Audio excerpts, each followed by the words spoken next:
asumir con responsabilidad y más que todo asumir con mucho criterio las capacidades que tenemos.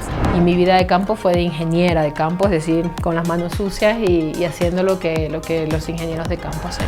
Te digo sinceramente, Rosalía, yo cuando crecí no tenía idea de que existía el machismo. AS Producciones presenta Cara a Cara con Rosalía. Un saludo cordial, queridos amigos. El día de hoy vamos a tener un programa dedicado a la mujer y queremos hacerlo en fechas especiales como marzo, el 8 de marzo, Día Internacional de la Mujer, pero sabiéndose que aquí en este programa frecuentemente entrevistamos a mujeres exitosas que participan en aquello que podríamos decir la toma de decisiones, no solamente desde el punto de vista político, sino también académico, también dentro de las sociedades, de las empresas.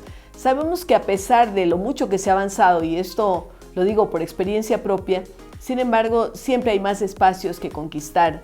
En el ámbito de la academia, recuerdo que hace algunos años era imposible encontrar una mujer rectora de una universidad pública. En este momento hay varias. Tenemos entendido que alrededor del 30% del liderazgo en las universidades ya está en manos de mujeres, pero todavía en las empresas, en las calidades de CEOs de las empresas, hay apenas un 15%. Y por supuesto en otras áreas pues todavía contamos con los dedos de la mano la participación de las mujeres. En esta oportunidad vamos a hablar precisamente con una rectora de una universidad. Se trata de Idalia Pacheco, ella es rectora de la Universidad Técnica de Cotopaxi, a quien le damos la más cordial bienvenida. Idalia es ingeniera comercial, magíster en administración y marketing, doctora en ciencias económicas. Tiene una experiencia profesional bastante amplia, sobre todo como catedrática universitaria, fue vicerrectora de la universidad y actualmente ejerce el rectorado. Así es que, bueno, vamos a conversar un poquito cómo usted mira la participación de la mujer en el mundo, en el ámbito académico. Bueno, muchas gracias, doctora, por la invitación. Me siento bastante halagada de poder compartir este espacio con su persona. Y bueno, en virtud de poder representar a la mujer de mi provincia, diría también de nuestro país, ¿no? Porque venimos avanzando, rompiendo esas barreras. Y vemos que cada vez hay más participación de las mujeres en los diferentes escenarios políticos, académicos, no solamente acá en el país, sino en el mundo entero. Sin embargo, de ello todavía existe ese espacio, esa brecha, que no permite tener aún esa igualdad de condiciones, esa igualdad de oportunidades. Se ha hecho un esfuerzo bastante importante, pero necesitamos de una verdadera política pública para que reconozca la capacidad que tiene la mujer para la toma de decisiones. A ver, le interrumpo, ingeniera, porque la política pública es importante, pero también la autoconvicción de las mujeres. ¿No cree que hay que trabajar mucho en eso? En autoestima, en convicción, en capacitación, y esto tenemos que hacerlo también las mujeres desde la base. Va de la mano, pero es el sentirnos nosotros también con esa plena capacidad de poder hacerlo. Estar segura de esas condiciones que tenemos para nosotros afrontar retos y justamente para la toma de decisiones. Existe ese estigma todavía y qué lamentable, estamos en pleno siglo XXI, pero vemos cómo todavía existen estas grandes brechas. Pero sí tendría que ir de una política de la mano. Mire hoy mismo en nuestro país cómo se va tomando cuenta a las mujeres, pero a veces únicamente en función de cumplir con una normativa. Nominal, ¿no? Nominal. Claro, porque la ley en definitiva en el Ecuador yo creo que nos da todas las capacidades a las mujeres. Exacto. Y a diferencia de otros países, yo creo que en el Ecuador tuvimos por primera vez una mujer votante, o hemos tenido, en este caso, la ley de la paridad también, que no es solamente una ley de cuotas. Pero yendo ya a lo más específico suyo, usted fue vicerrectora durante 8 años, ¿no? Y actualmente es la primera mujer rectora de la Universidad Técnica de Cotopaxi. ¿Cómo se siente en relación a sus colegas, a la gente que está colaborando con usted? Sí, bueno, son 8 años que he estado al frente del vicerrectorado académico y de investigación de la institución. También la primera mujer vicerrectora. En función de ello, el trabajo constante, el poder llegar con estas ideas y poder tener un equipo de trabajo sólido no ha sido sencillo. ¿Por qué? Porque sigue existiendo quizá esta determinación, este criterio de nuestros pares en el hecho de pensar que no tenemos esa capacidad. pero nos corresponde a nosotros asumir con responsabilidad y más que todo asumir con mucho criterio las capacidades que tenemos. Esto me ha llevado a que el día de hoy soy la rectora de la Universidad Técnica de Cotopaxi y mira la experiencia que tuvimos porque yo asumo a través de una subrogación en primera instancia y luego por la ausencia definitiva del rector que estuvo al frente de la institución, asumo ya con la titularidad. Y claro, quedaron muchas incógnitas, preocupaciones también en el saber si es que yo podía asumir la dirección de una institución que históricamente en sus 30 años de vida institucional, su mayor parte estuvo dirigida por rectores, ¿no? Y ahora mismo sucede y pasa en la cotidianidad que solo en el hecho de reconocer a una mujer rectora, solo en el hecho de la denominación, no le dicen la rectora de la Universidad Técnica de Cotopaxi, sino todavía se expresa como el rector. Rector. Exacto. Claro. Y nos va pasando eso. Pero va cambiando. Pero ¿no? va cambiando. No quiero ser yo pesimista, pero estamos logrando es bueno en mi institución, más bien en función de la decisión que he podido tomar, se ha ido incluyendo a más compañeras mujeres en cargos de dirección, no solamente a nivel general como universidad, sino en las diferentes facultades, unidades académicas. Lo que sí vemos con preocupación y se va palpando, a pesar de que tenemos las carreras, procesos de admisión un poco más abiertos, todavía tenemos carreras que son muy masculinizadas. Eso le quería preguntar, porque es una universidad técnica. Exacto. ¿Qué pasa allí con porcentajes de mujeres y varones en esas carreras técnicas? Sí, en las carreras técnicas nosotros estamos hablando de la presencia de la mujer en carreras de ingeniería específicamente de un 20, máximo un 30%. O sea que hay que estimular a las mujeres para que ingresen. Sí, entonces es una verdadera emoción cuando logramos titular a señoritas mujeres, ¿no? Que se encuentran en el campo de ingeniería, pero todavía eso está lejos. Y bueno, y ahí también nos pasa otro fenómeno, porque a veces las señoritas estudiantes toman la decisión de insertarse en este tipo de carreras, pero por ese mismo contexto que está dentro del aula, terminan desertando. Entonces hay una deserción mayor de mujeres. Exacto, de en mujeres, carreras técnicas. Exacto. Sí, y vamos al opuesto, a lo contrario. Tenemos las carreras de ciencias de la educación, hay mayor presencia de mujeres, no muchos varones, lo mismo en las carreras de corte social. Ahora, también esto se debe a las bases, a la educación básica, ¿no? Yo diría que hay que enrumbar más por lo STEM a los niños, a las niñas, porque todavía se siente que las mujeres no somos buenas para matemáticas, para física, para química, y eso se va perpetuando hasta que al llegar a la universidad se toma otro tipo de opciones. Así es, así es. Eso vemos, ¿no? Bueno, usted que conoce y es experta en el campo educativo, tenemos todavía esas dificultades, el no creernos. Nosotros trabajamos en una red bastante interesante de mujeres científicas, en ese fortalecimiento del área STEAM, reconocer a las niñas que tienen estas capacidades, pero quizá desde el núcleo familiar ponemos esas limitaciones y son estos actos repetitivos que lamentablemente nosotras como mujeres seguimos reproduciendo. Eso también va sucediendo en la sociedad, pero a pesar de ello tenemos importantes mujeres que están en diferentes organizaciones, instituciones, que van liderando y que cada vez a nosotras nos hace sentirnos plenamente orgullosas y en capacidad de poder asumir estos y otros cargos. Ahora, rectora, la universidad hace un trabajo de vinculación. ¿Cómo se hace ese trabajo en el día a día de la Universidad Técnica de Cotopaxi?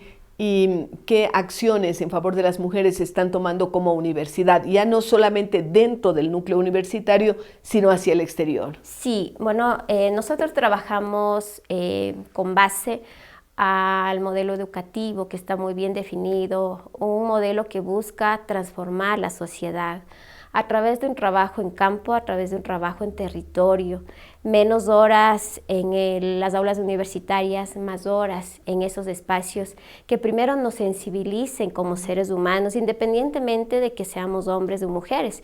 Y esa ha sido nuestra característica muy particular y bueno, nuestros estudiantes han recorrido los diferentes barrios, sectores, de toda de nuestra provincia. Es ahí cuando con las carreras que nos permiten más afianzar, con trabajo social, con psicología social, llegamos a esos núcleos familiares en donde vemos estas complicaciones, ¿no? Vulneración de los derechos de las mujeres, y ahí es cuando va el aporte y el impacto que nosotros sentimos al dar desde el trabajo académico.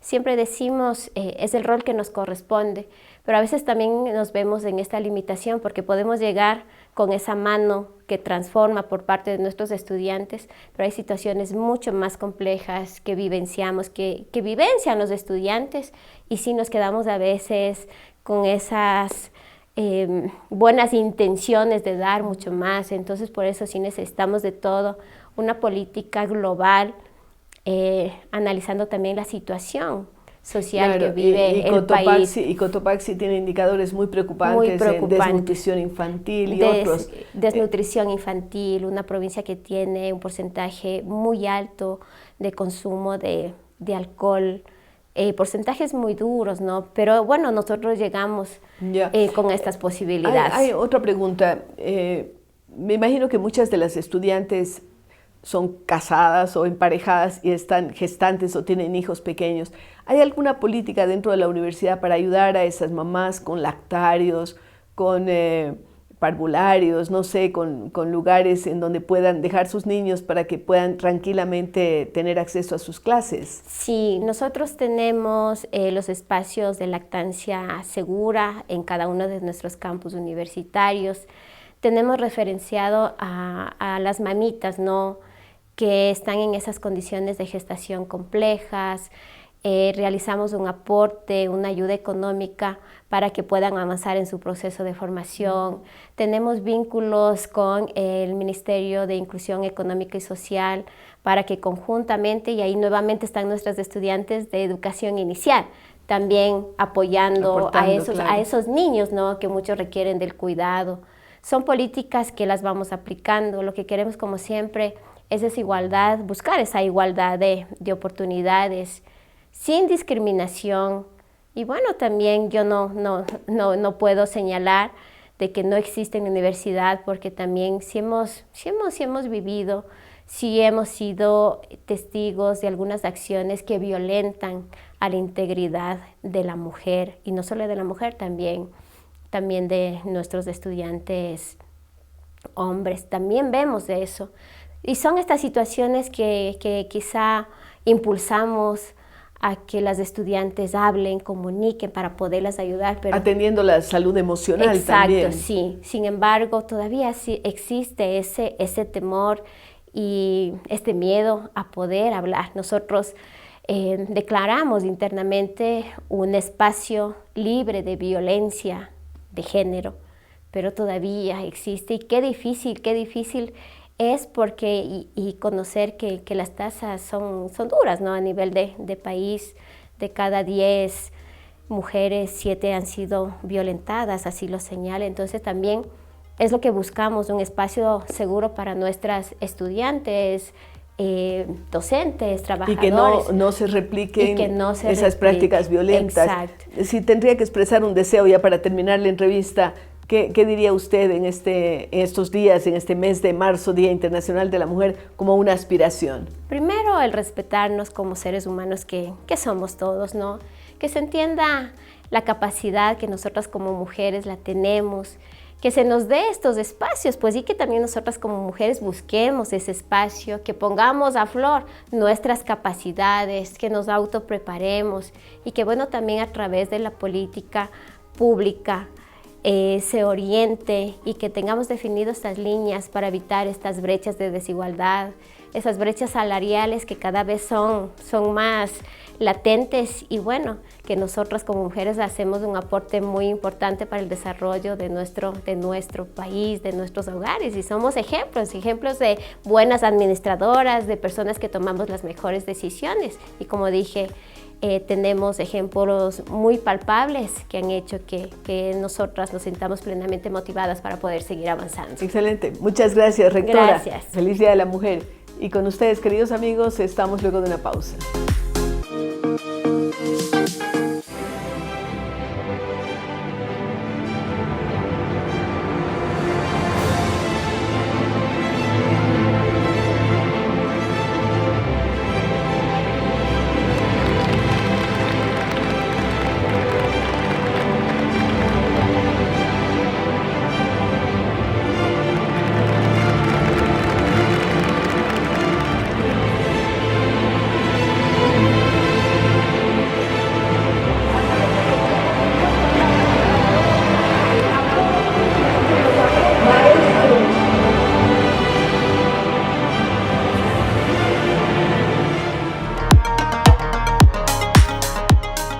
Gracias amigos por estar con nosotros en este programa y queremos en este momento dar la más cordial bienvenida a Ruth Zambrano. Ella es la gerente general de SLB para Ecuador, Colombia y Perú. Es ingeniera en electrónica y telecomunicaciones, tiene una maestría en gestión de petróleo y gas, para que vean que las mujeres están también en estos sectores. Ha tenido una trayectoria internacional dentro de SLB, lo que le ha brindado una gran experiencia. Ha trabajado en países como Australia, Nueva Zelanda, Egipto, Argentina, Chile, Bolivia. Ha sido gerente global del Centro de Control de Operaciones de la sede en París. Y bueno, ahora la tenemos aquí. Bienvenida, Ruth, a este programa. Muchísimas gracias, Rosalía, por la invitación a participar, por la invitación a estar aquí, compartir un poquito de experiencias y de qué se puede hacer más para sacar adelante a las mujeres. Estoy segura, y además el ejemplo es muy importante porque tú estás en un área que ha sido tradicionalmente de varones, ¿no? En la industria petrolera, del gas, ha sido pues a lo largo de la historia un espacio para hombres. Primero me encantaría que nos cuentes cómo así decidiste estudiar ingeniería. Uy, mi historia es un poquito sui generis o un poquito diferente quizás a la de los demás.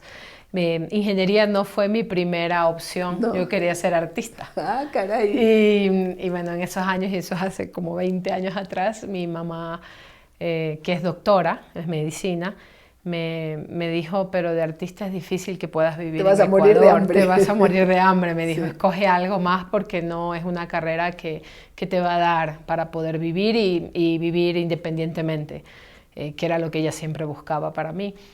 Y mi segunda opción fue ingeniería porque me gustaban las matemáticas. Eso. No era la mejor en matemáticas y en física, pero sí me gustaban las matemáticas. No era esa versión que a veces algunas mujeres tenemos, sí, que uno dice, no, matemáticas es horrible. No, a mí me gustaba y entonces fue mi segunda opción. ¿Ya? Y mi papá me trajo a Quito, yo soy de Manabí, de Puerto Viejo, y mi papá me trajo a Quito y me llevó a la primera universidad a la que me llevó porque yo quería un lugar ordenado, estructurado, limpio.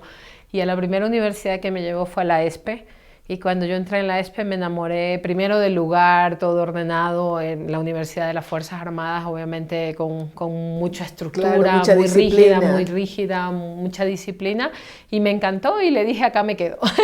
Entonces, buscamos qué ingenierías había y me llamó mucho la atención, tanto electrónica como mecánica me llamaron la atención, y al final me decidí por electrónica y estudié ingeniería electrónica y telecomunicaciones. ¿Tenías muchas mujeres compañeras o no tantas? Sí, sabes que sí éramos ingenieras, habíamos varias ingenieras, nos graduamos varias, todavía seguimos siendo muy buenas amigas, todas tenemos muy buenos trabajos, por cierto, y muchas acá en Ecuador, muchas en el extranjero, pero todas tenemos muy buenos trabajos. ¿Y tú te enrolaste desde el comienzo con SLB, que en esa época se llamaba Schlumberger, o tuviste otras opciones? No, yo hice mis pasantías en el Comando Conjunto de las Fuerzas Armadas, con ellos hice mi tesis. Y luego surgió la oportunidad de una entrevista con Schlumberger. Yo no tenía ni idea de lo que era el mundo del petróleo, ni lo que era la empresa, no lo busqué, realmente me llamaron a una entrevista. Y me enrolé y bueno, a partir de ahí hice una carrera, exacto. ¿Qué empezaste haciendo yo empecé como ingeniera de campo, es decir, yo usé overall, yo usé botas, yo usé campo y tuve la suerte de empezar también trabajando en trabajos offshore, trabajos de costa afuera, en plataformas del mar.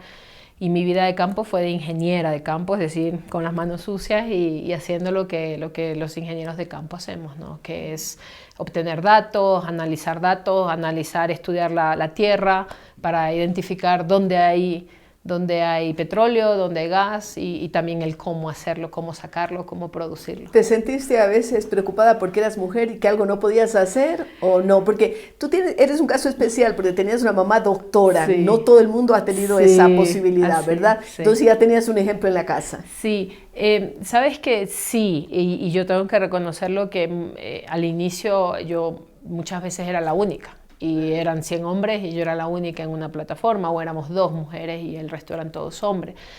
Y muchas veces me sentí como que sí necesitaba apoyo, como que sí necesitaba algo más.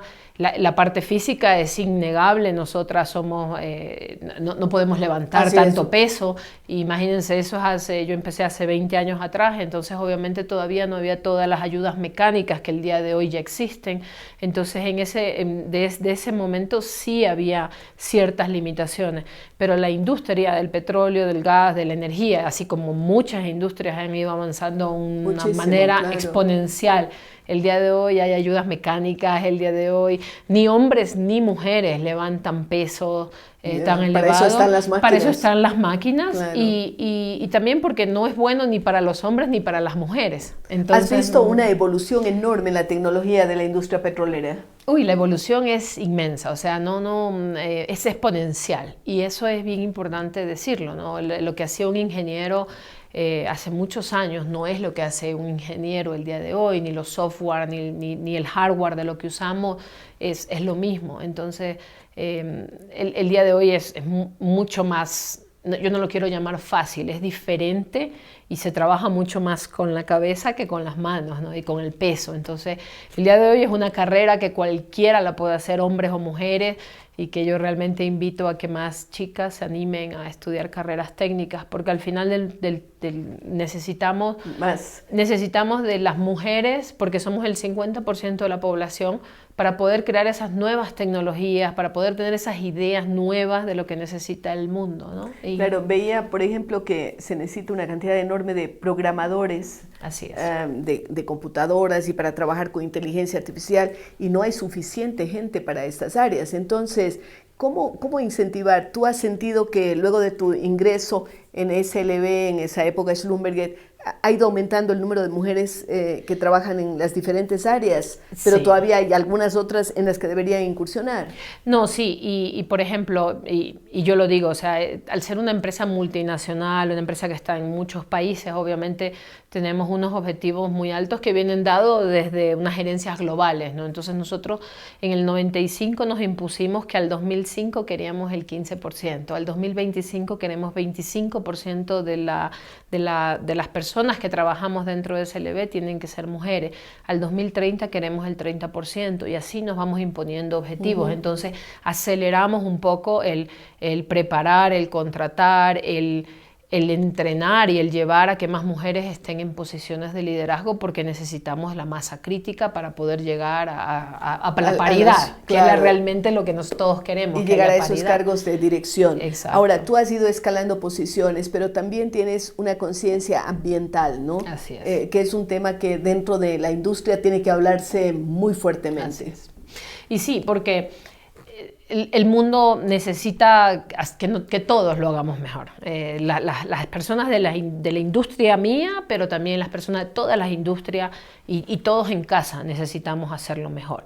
Ahora, necesitamos también la energía, porque la energía es lo que nos permite desarrollarnos como seres humanos. Ahora, tenemos que conseguir energía que sea más limpia, y para conseguir energía que sea más limpia necesitamos de las mentes y de los cuerpos brillantes de mujeres y hombres para desarrollar esas tecnologías y desarrollar esos nuevos sistemas de energías limpias, ¿no? Y por eso necesitamos que las chicas y los chicos estudien carreras técnicas, estudien tecnología. Es verdad. ¿SLB tiene algunos sistemas de capacitación internos o para los nuevos o nuevas que llegan? Sí, nosotros, tenemos cuando entramos, todos entramos en un programa, depende de la carrera que uno tenga, pero uno entra en una carrera que es un programa en el que uno va ascendiendo, llamémoslo así, en grados. Y para eso uno tiene que cumplir entrenamientos técnicos, que muchos son acá dentro del país, pero la mayoría son internacionales.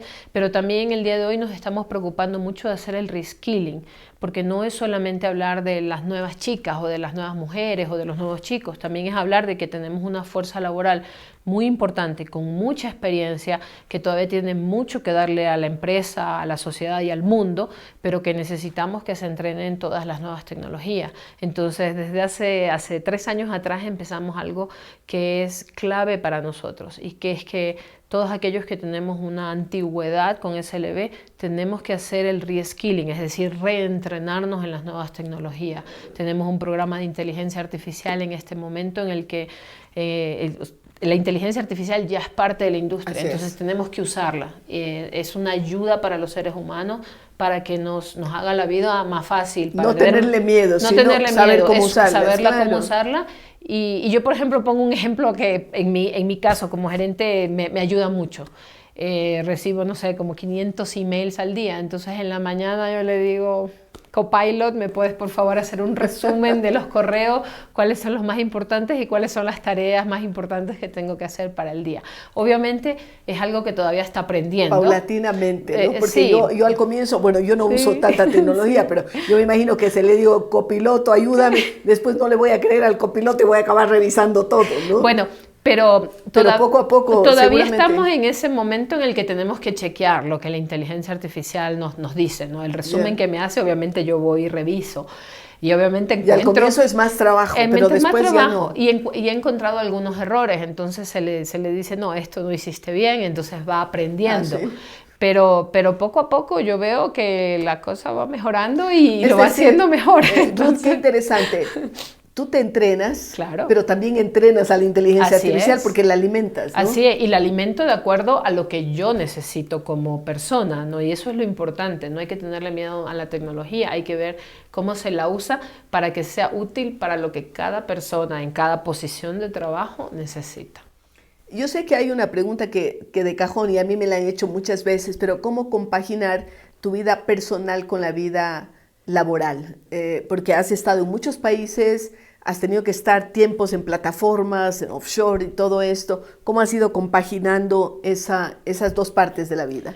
El compaginar, yo creo que primero, eso que le llaman balance, yo soy una persona que no cree en esa palabra balance, yo creo en la palabra integración, porque ha habido veces que mi trabajo toma, llamémoslo así, una posesión más grande de mi tiempo toma 60, y de mi 70, exacto, claro. Y de mi mente y hasta de mi corazón, tengo que decirlo, y ha habido otras veces en el que obviamente es mi parte personal, entonces yo le llamo más integración, y en esa integración lo que funciona para mí quizás no funciona para otros, y eso también hay que saberlo. Entonces es importante que cada uno de nosotros entienda cuál es esa integración o balance, si lo quieren llamar así, que le funciona a cada uno, y dentro de eso trabaje para conseguir esa correcta integración, porque no hay éxito profesional que valga cualquier cosa personal que suceda, y eso tiene que estar súper entendido, y yo lo tengo súper claro.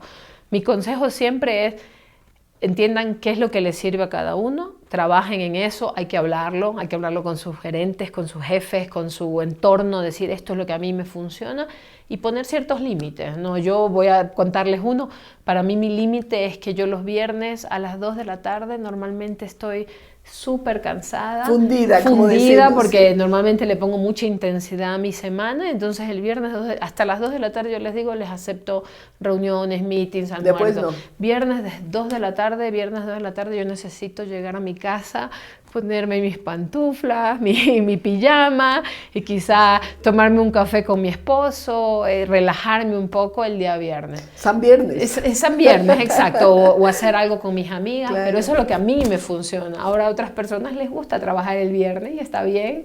Yo prefiero dar todo de lunes a jueves, viernes al mediodía y ya. Ruth, como último, ya sé que nos diste un consejo, pero ¿qué consejo le dirías si estamos aquí frente a 30, 40 chicas jovencitas con ganas de comerse el mundo? ¿Qué les dices?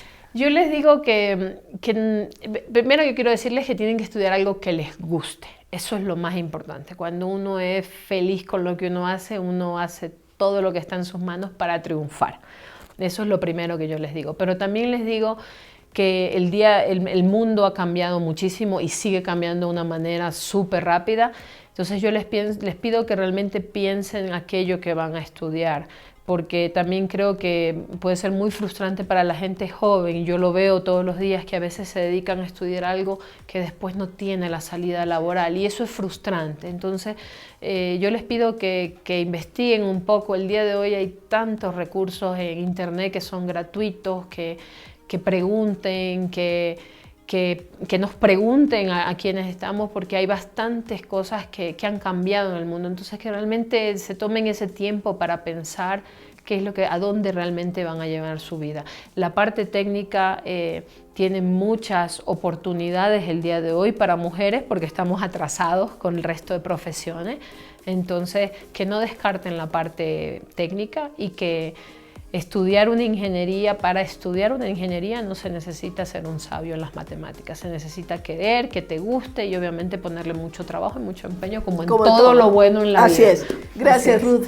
Miren Gracias. qué agradable es entrevistar a una persona que la sentimos realizada, que hace aquello que le gusta. Hemos hablado con Ruth Zambrano, gerente general de SLB para Ecuador, Colombia y Perú. Gracias, Ruth, por estar con nosotros. Muchas gracias, Rosalía, y a todo tu equipo por la invitación. Y feliz Día de la Mujer. Feliz día. Gracias, amigos. Con ustedes regresamos luego de una pausa.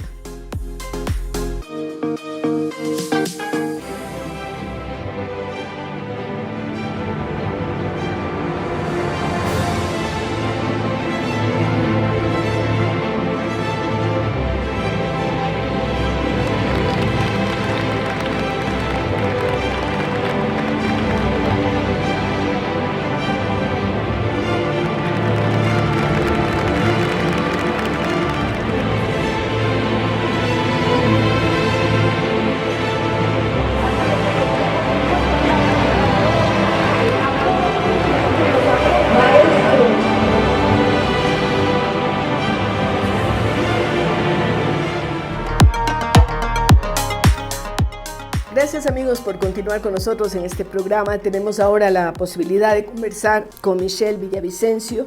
Ella es fundadora y presidenta de la Fundación Instituto de Derechos para América Latina, IDPAL. Es abogada, tiene una maestría en comunicación política, empresarial y neuromarketing, es CEO de Dynamicmente SAS. El trabajo que hacen en la Fundación IDPAL es fundamentalmente para madres, adolescentes y jóvenes. Bienvenida a este programa. Muchísimas gracias. Cuéntanos, Michelle, ¿de dónde nace la idea de organizar esta fundación? Bueno, la idea de organizar esta fundación tiene una historia particular que de hecho viene de mi propia vida y la vida de mi madre y mi abuela. Yo crecí en un hogar, en un matriarcado en realidad. Crecí con mi mamá y mi abuela, que vienen de generaciones de mujeres que han salido adelante solas, que sacaron adelante solas a sus hijos y que para mí se convirtieron realmente en un referente. Entonces, en esta casa donde no existía más que la autoridad de la mujer y donde yo veía a mi madre y a mi abuela que hicieron todo lo posible por sacar adelante a sus nietos, éramos 3, en principio 2, luego 3 nietos, y nos dieron dentro de lo que ellas podían todas las posibilidades. No había figura paterna. Te puedo decir que yo nunca crecí con el papá, o sea, la figura del papá en la casa, tampoco. Ni el abuelo tampoco, porque mi abuelita también tuvo una historia de fracaso en su vida y pues no llegó a tener un esposo, digamos, o sea, mi mamá tampoco, sí, exactamente, claro. Mi mamá tampoco creció con su papá, yo tampoco, mis hermanos tampoco. Entonces, bueno, en el transcurso de mi vida, ya cuando empecé la adultez, empecé mi vida laboral, entonces veía estas diferencias, ¿no? Estas diferencias que eran constantes, estas diferencias que más bien venían de procesos culturales, de machismos infundados, que se hicieron notorios para mí realmente en mi época laboral. Te digo sinceramente, Rosalía, yo cuando crecí no tenía idea de que existía el machismo, porque claro, en mi casa la que mandaba era la mujer, la que hacía todo era la mujer. Nosotros las actividades que hacíamos, digamos, en casa los fines de semana era reparar el techo, las goteras, le veía a mi mamá arreglando cables, destapando cañerías, arreglando tuberías. Entonces para mí no era como, el papá no es necesario, finalmente en la casa no era necesaria la figura del papá. Entonces, bueno, esto me creó vínculos con muchas mujeres, digamos, que estaban en este mismo tipo de condiciones. Mujeres luchadoras, mujeres cabezas de hogar, y decidí formar la Fundación de Derechos para América Latina desde este concepto de la equidad, de la igualdad de oportunidades sobre todo, ¿sí? Y nació de un proyecto que se llama Mami Sinchi. Mami Sinchi es mamá valiente en quichua. Y claro, empecé a trabajar en este proyecto identificando a mujeres cabezas de hogar que no tenían oportunidades o que, digamos, teniendo oportunidades, la sociedad patriarcal en la que vivimos se las negaba. Y es el trabajo que hacen ustedes en este proyecto de Mami Sinchi, ¿es de capacitación o de ubicación laboral o de apoyo económico? ¿Cómo lo están dimensionando? A ver, nosotros tenemos varias formas de trabajar con las mamás que tenemos ahora mismo en la fundación. Tenemos alrededor de unas 130 mamás con las que trabajamos desde más o menos hace unos 4 años que fue fundada la fundación, 5 años realmente que fue fundada nuestra fundación.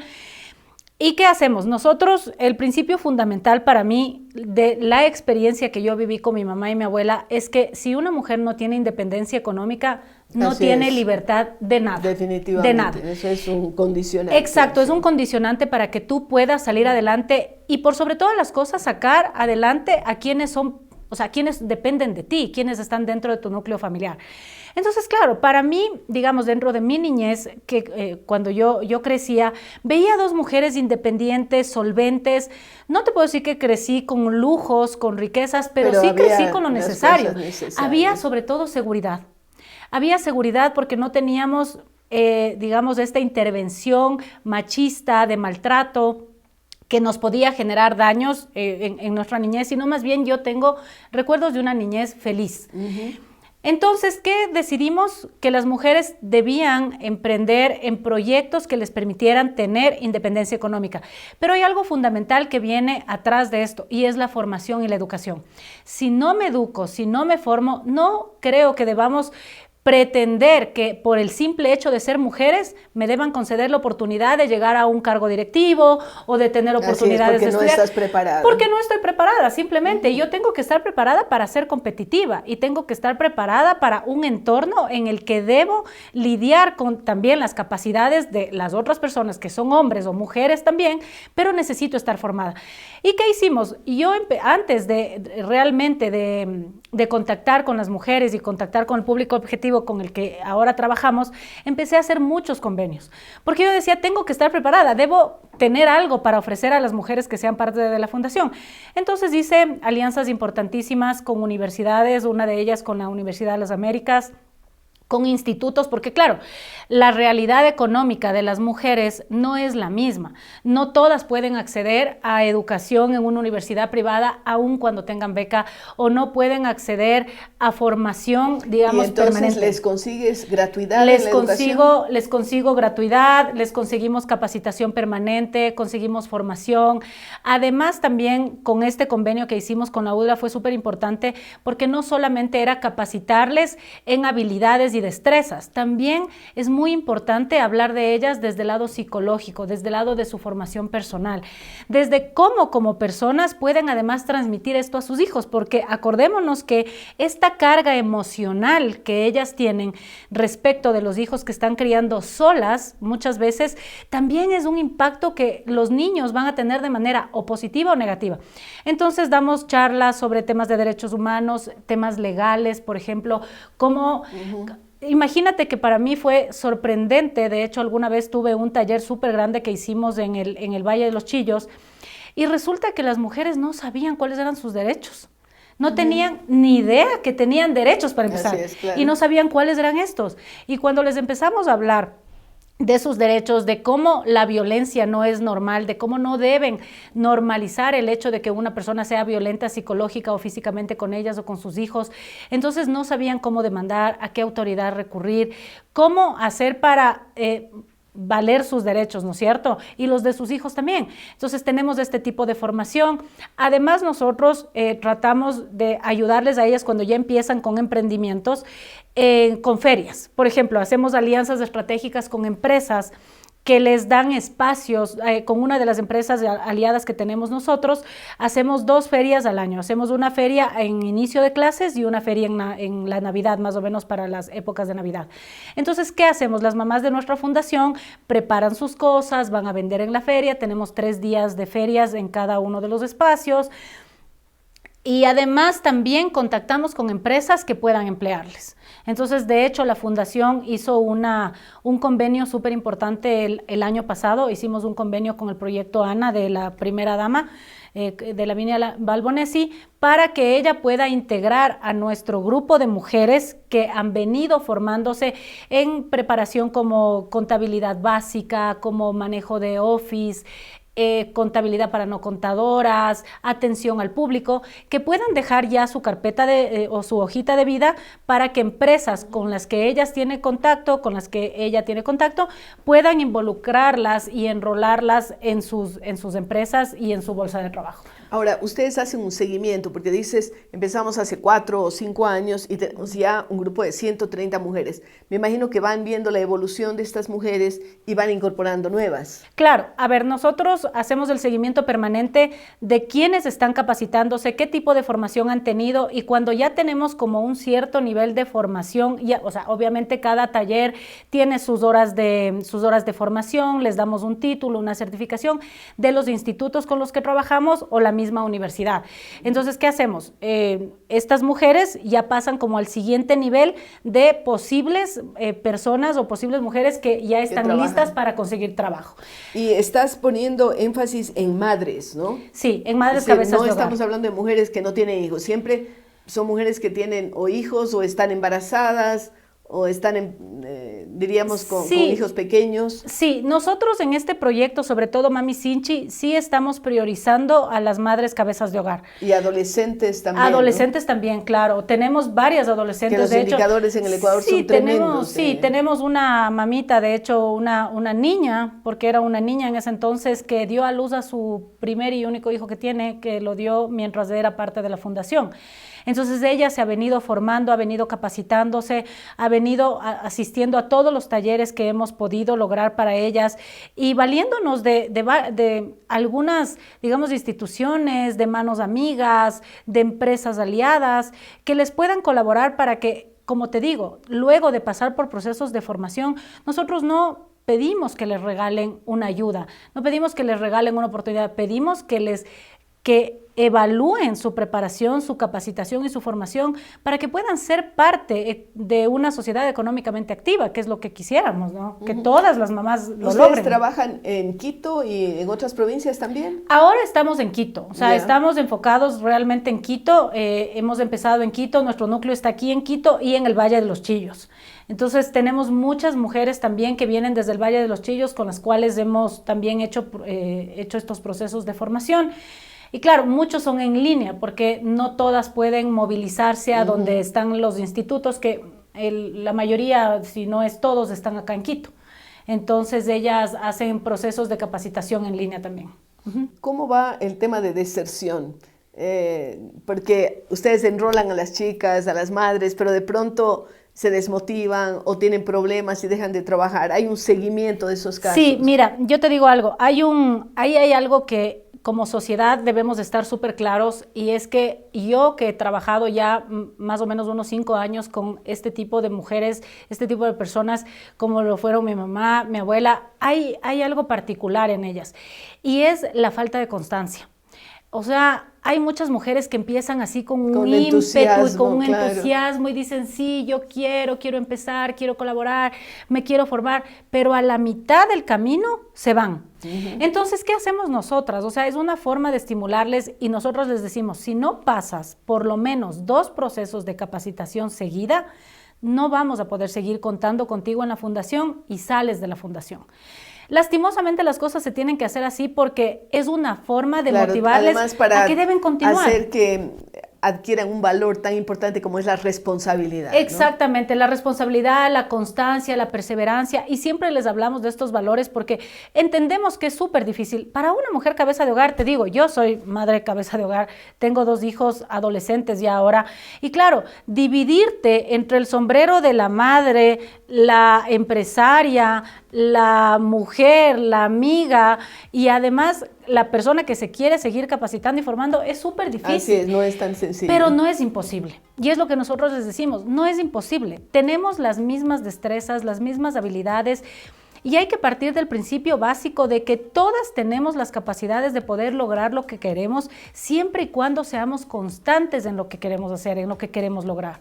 Y eso es lo que tratamos de inculcarles a ellas, digamos, con esta forma de presionarles un poco, ¿no? Entonces sí, hemos tenido también muchas mujeres, tenemos varios grupos de mujeres que se capacitaron, se formaron, ahora tienen sus propios emprendimientos, muchas están trabajando en relación de dependencia, porque, a ver, la solución no es generarle un emprendimiento a todas las mujeres. No todas van a hacerlo. No todas quieren emprender, no todas tienen esa capacidad de vender, de emprender, de iniciar con algo nuevo.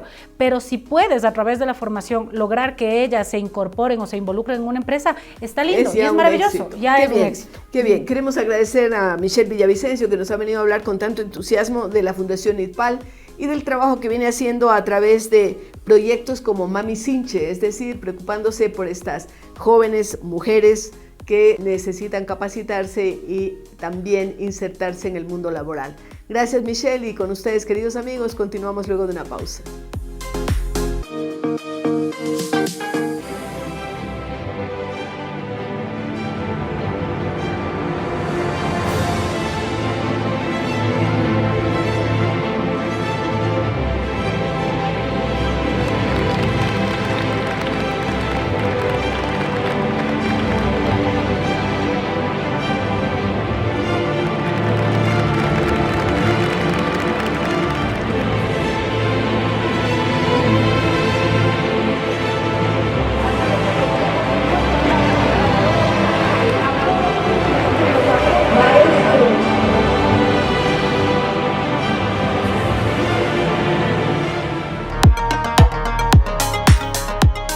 Interesante es hablar con líderes de diferentes áreas para demostrar que esas capacidades de la mujer pueden expresarse en diferentes ámbitos, en diferentes campos de acción.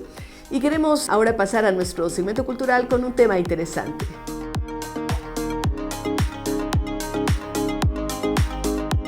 Un saludo cordial, soy Rosalía Arteaga. Desde Ecuador quiero mandar un caluroso aplauso para quienes organizan este festival por el Día Mundial de la Poesía, liderado por Rey Berroa, profesor de la Universidad George Mason. Y bueno, desde aquí, desde estas tierras ecuatoriales, desde la ciudad de Quito, en los Andes, quiero enviar algunos poemas, hacer una lectura. Tengo en mis manos 3 poemarios y voy a tratar de entresacar de estos algunos de mis poemas favoritos.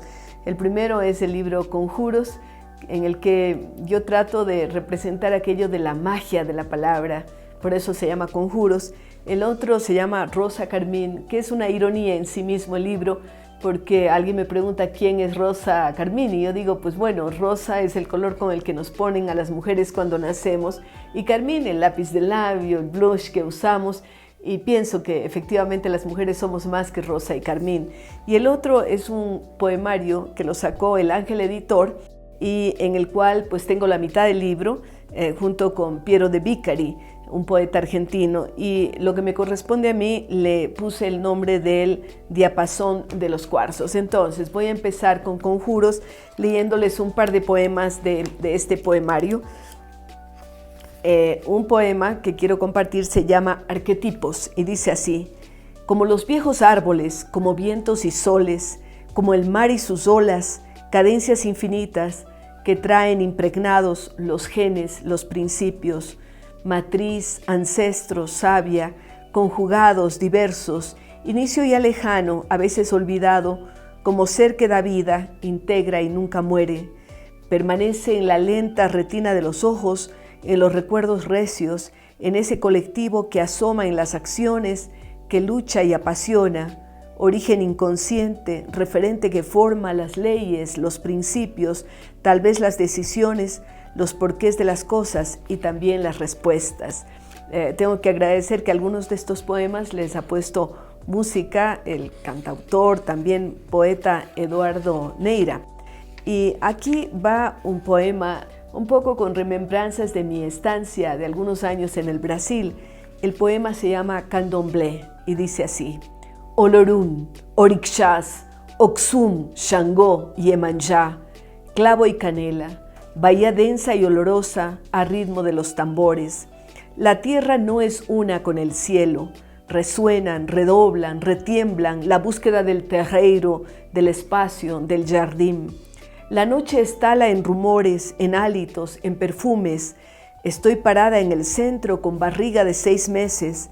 Danzas melodías pegajosas, tocan, tiemblo, aleteo de pájaro. El hijo se estremece en el vientre, el rito no para, me embriaga.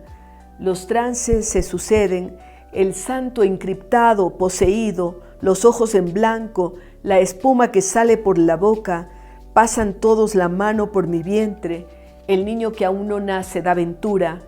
No puedo negarme, ya soy parte, mis manos se crispan en la espalda. No soy más el centro, el santo sí, en la contorsión de la médium de Valenza, los espasmos no paran, la procesión persiste.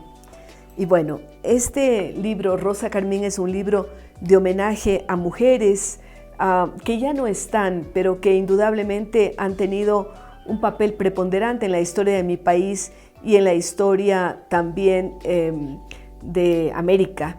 Y entonces voy a leer un poema que se llama La hija del marqués. Está dedicado a Rosa Montúfar, quien históricamente es una quiteña que nace en el año 1783. Hija del marqués de Selva Alegre, muere a los 86 años, el 14 de noviembre de 1896. Está enterrada en el Tejar.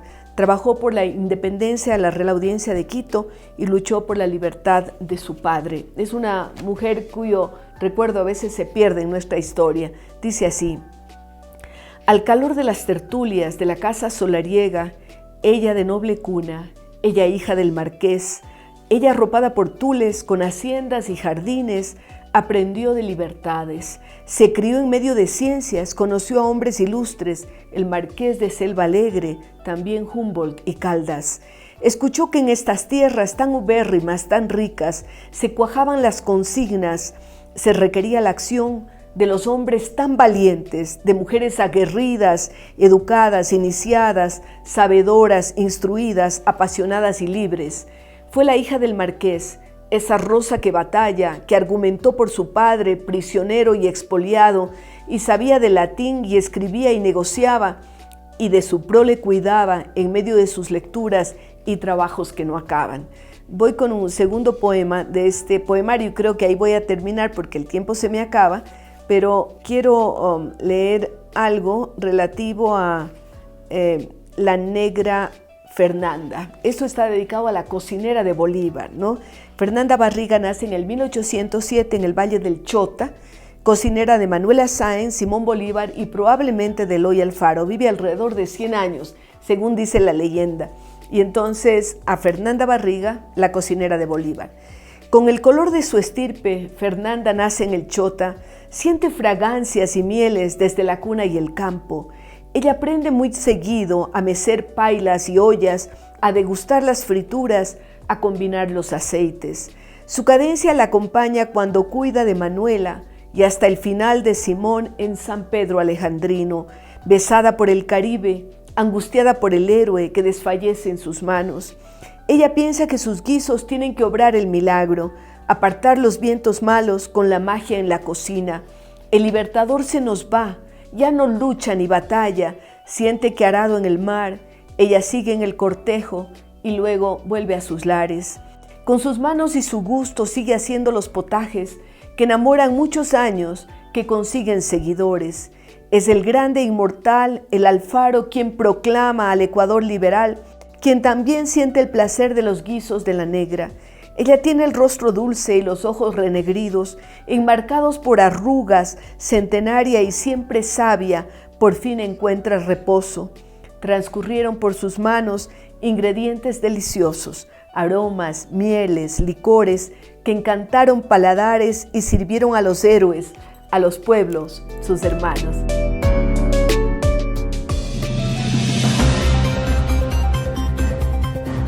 Un saludo cordial, queridos amigos. Soy Rosalía Arteaga y hoy tengo un editorial relacionado con las elecciones. Se trata La pelota en la cancha. Un par de días antes de las elecciones tuve la oportunidad de conversar con un grupo de jóvenes observadores delegados al proceso electoral, provenientes de varios países de nuestra América, y pude entregarles algunas de mis experiencias políticas y sobre todo compartir la visión y las preocupaciones por el futuro de la democracia y de los países del continente. Sobre todo la angustia radica en el acoso al que el crimen organizado tiene sometido a buena parte de los países del continente y a la necesidad de actuar en conjunto, con estrategias que abarquen a las diferentes tendencias ideológicas y que establezcan formas de actuar, fortalecimiento institucional, formación ciudadana que rebasen los periodos presidenciales y arrojen resultados positivos.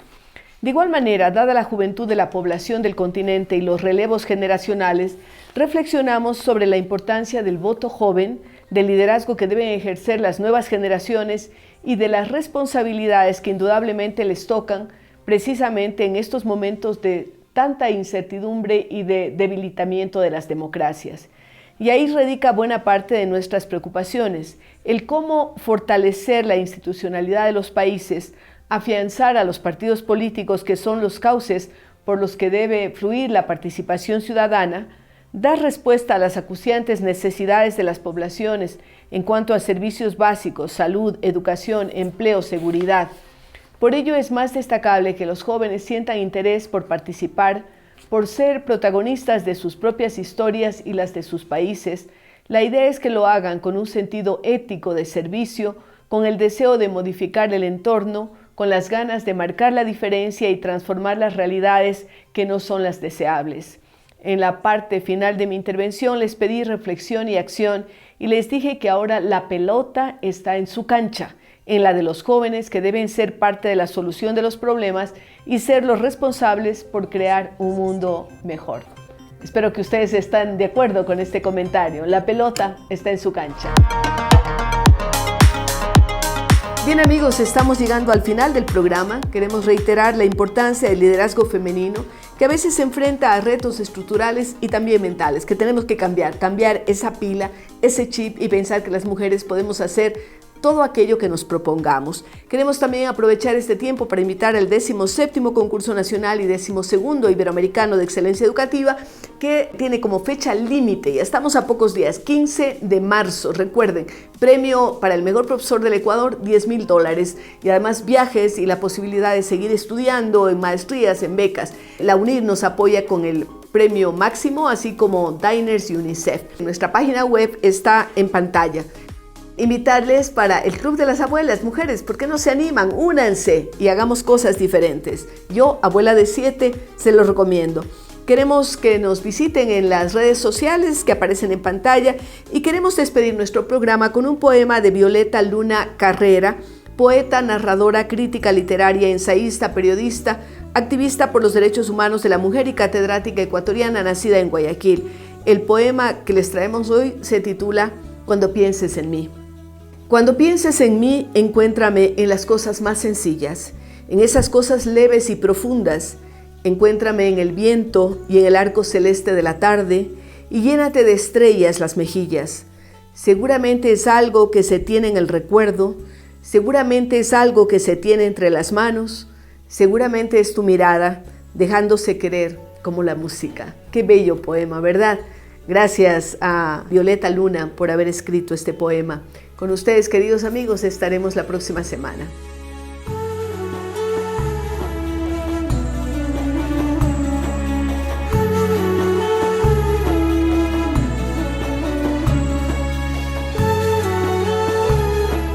AS Producciones presentó Cara a Cara con Rosalía.